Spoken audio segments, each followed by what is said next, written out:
WWE on the Nintendo Switch? Alright, let's fire it up and have a look. Oh, hang on. No. That's 2K18. Let's see 2K25.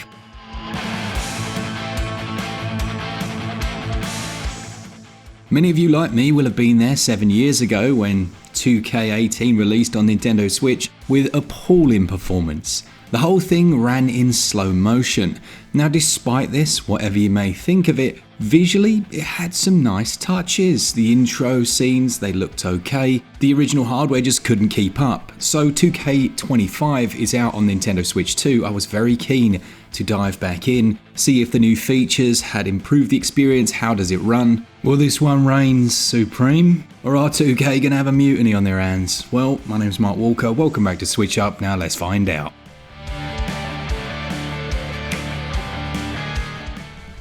When it comes to narrative, actually the WWE games each year have a full storyline of sorts that's tied to the main career-style campaign. This time around it's all about a mutiny. If any of you have braved the Happy Gilmore 2 film, the parallels are actually quite striking, with a group of disgruntled wrestlers forming their own group, and you coming in as the new star.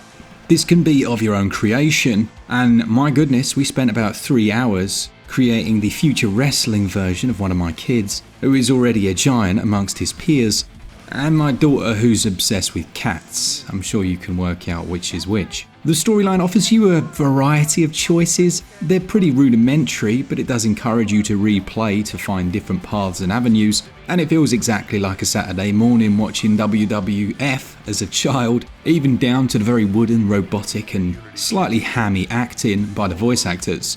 Thanks. I don't think you've been introduced to the newest team member in our fight against Mutiny. None of that really matters though, it's about the gameplay, and as always we've got a couple of new options. The wrestling itself sees the return of things like chain wrestling. Here you've got a momentum-based minigame, where essentially you're racing against the other person, choosing one of the skill areas that you're proficient in, and trying to beat him to the punch, which then means you win that little technical grapple session. Outside of that, you've got the standard grappling, directional moves, and all of this can be reversed as well with the right timing.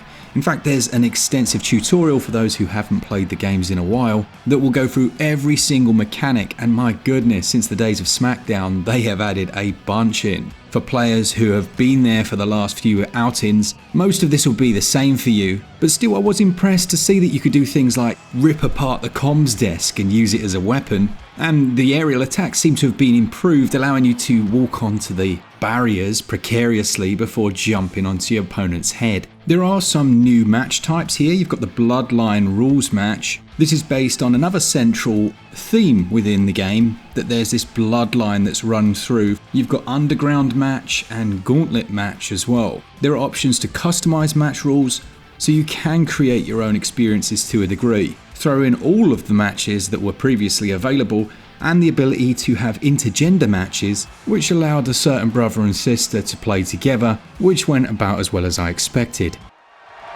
Oh man, check out this power!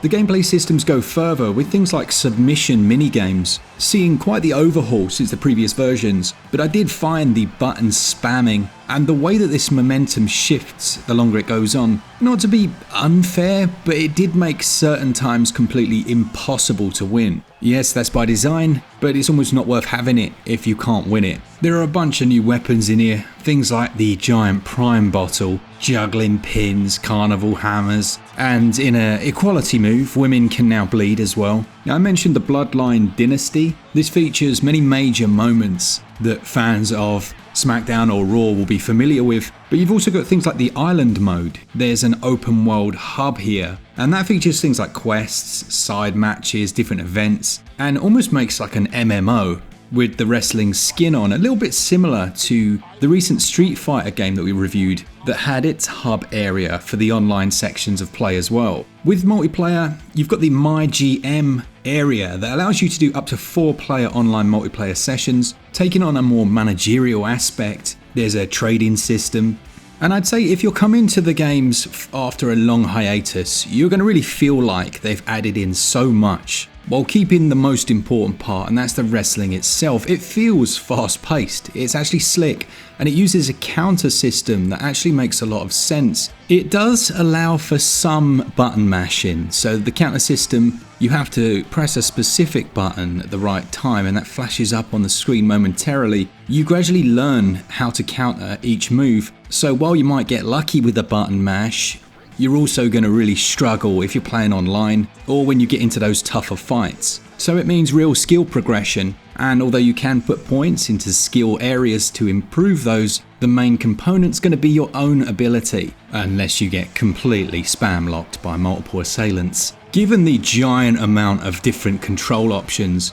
they have done quite a good job at streamlining those. There are a huge number of different things that you as a player can do, from climbing up onto the turnbuckle to then ascending to the very top. These just have a slight tweak to make them feel natural. Some elements like the QTEs from the trading blows system do feel a little dated in my opinion. I've never been a fan of quick time events, but they make up such a small part of the experience. It does feel like an attempt to at least reward players with a higher level of technical skill. While story and gameplay do come together, and perhaps that narrative is intentionally hammy, I just didn't find that aspect very engaging at all. The new additions to the core gameplay are good, if not particularly game-changing. For its pure wrestling though, gameplay scores 16 out of 20. Controls do their best, they also score 16 out of 20.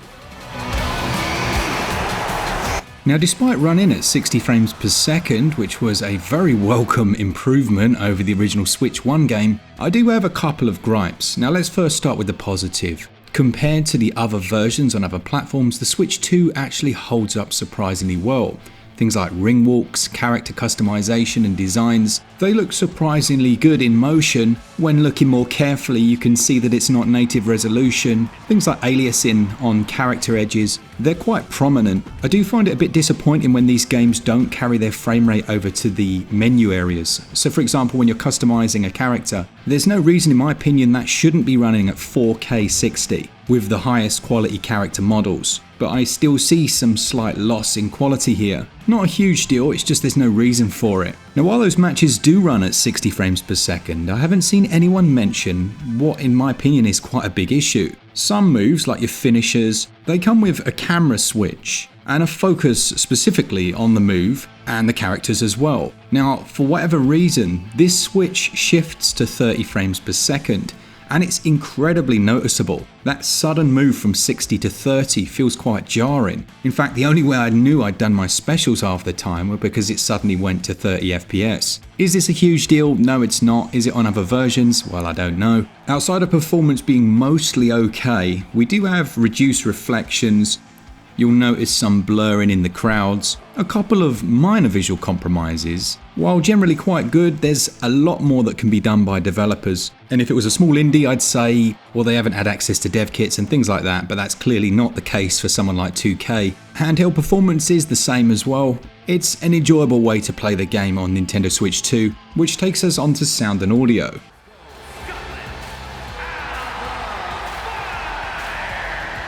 The My Rise storyline features many prominent voice actors, and the commentary is on point. Now I'm going to add in a new section to each of these reviews now, where we look at performance and visuals, just to comment on the current build, and if there is any need for a patch. Now yes, I do think they need to bump that 30 if they can for those special moves, but there is a little input latency on the Nintendo Switch version as well that I think some people might notice, so potentially a minor patch just to improve those areas.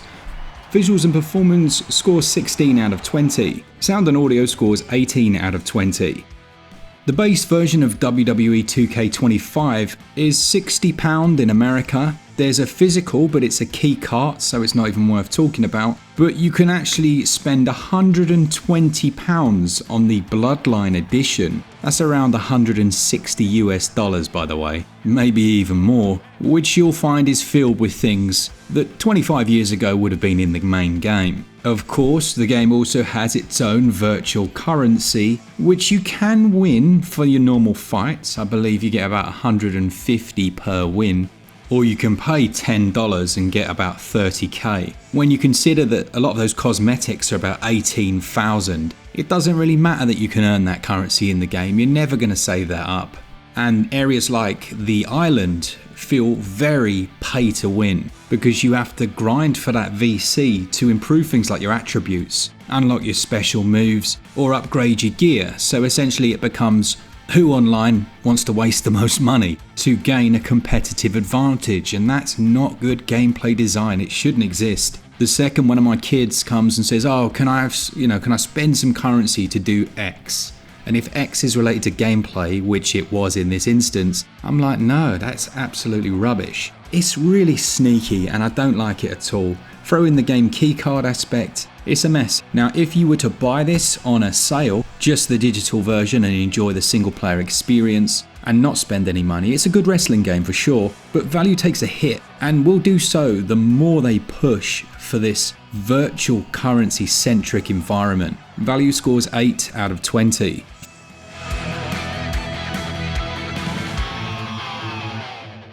For its pure wrestling and variety of different options for both single and multiplayer, WWE 2K25 is a solid wrestling game. How overshadowed that is by things like microtransactions, that really depends what areas of the game you delve into, and overall it gets a SwitchUp score of 74%. Let me know in the comments, is this a game that you've been enjoying? And it is an enjoyable game. And have you come into the franchise after a long hiatus? Thanks to our Patreons and members, all of you that enjoy the content, and as always, for all things Switch, all the time, keep it Switch up. Cheers guys, see ya!